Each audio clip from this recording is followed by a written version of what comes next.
ফিরে এলাম বিরতির পর আর এই মুহূর্তে যে খবরের দিকে নজর রাখবো, নিহত ডাক্তারি পড়ুয়ার বাড়িতে সোদপুরের বাড়িতে আইএমএর সদস্য অর্থাৎ কেন্দ্রীয় চিকিৎসক সংগঠনের সদস্যরা তারা পৌঁছে গিয়েছেন।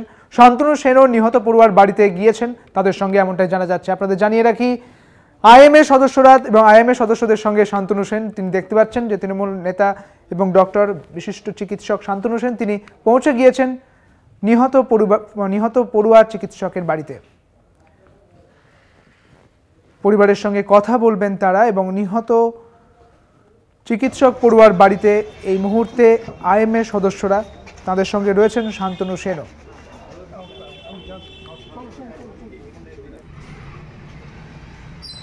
সারা দেশ জুড়ে এই আরজি করের প্রতিবাদে সামিল হয়েছে এবং অন্যদিকে নিহত ডাক্তারি পড়ুয়ার সোদপুরের বাড়িতে আইএমএ সদস্য অর্থাৎ কেন্দ্রীয় চিকিৎসক সংগঠনের সদস্যরা তারা পৌঁছে গিয়েছেন এবং আইএমএ সদস্যদের সঙ্গে শান্তনু সেন নিহত পড়ুয়ার বাড়িতে গিয়েছেন এবং পরিবারের সঙ্গে কথা বলছেন তারা।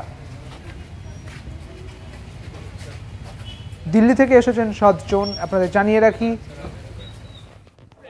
নিহত ডাক্তারি পড়ুয়া সোদপুরের বাড়িতে আইএমএ সদস্যরা অর্থাৎ কেন্দ্রীয় চিকিৎসক সংগঠনের যারা সদস্য, তারা রাজ্যের যে চিকিৎসক সংগঠন রয়েছে তাদের সঙ্গে প্রথমে কথা বলেন এবং তারপরেই তারা সোদপুরে যান, অর্থাৎ নিহত মহিলার চিকিৎসকের বাড়িতে যান তারা এবং তাদের পরিবারের সঙ্গে কথা বলছেন। এই মুহূর্তে আপনাদের জানিয়ে রাখি, এই আইএমএ সদস্যদের সঙ্গে শান্তনু সেনও রয়েছেন, সেই ছবি আপনারা দেখতে পাচ্ছেন।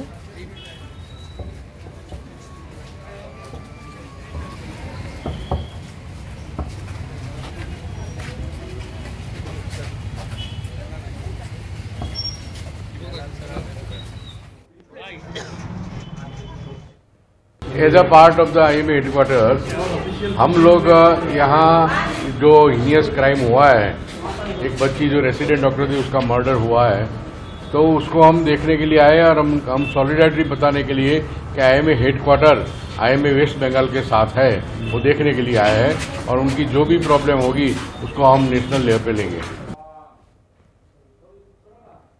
আপনারা শুনলেন আইএমএর পক্ষ থেকে কি বলা হলো। নিহত ডাক্তারি পড়ুয়ার সোদপুরের বাড়িতে আইএমএ সদস্যরা অর্থাৎ কেন্দ্রীয় চিকিৎসক সংগঠনের সদস্যরা তারা এই মুহূর্তে সোদপুরে রয়েছেন এবং পাশাপাশি শান্তনু সেনও রয়েছেন তাদের সঙ্গে।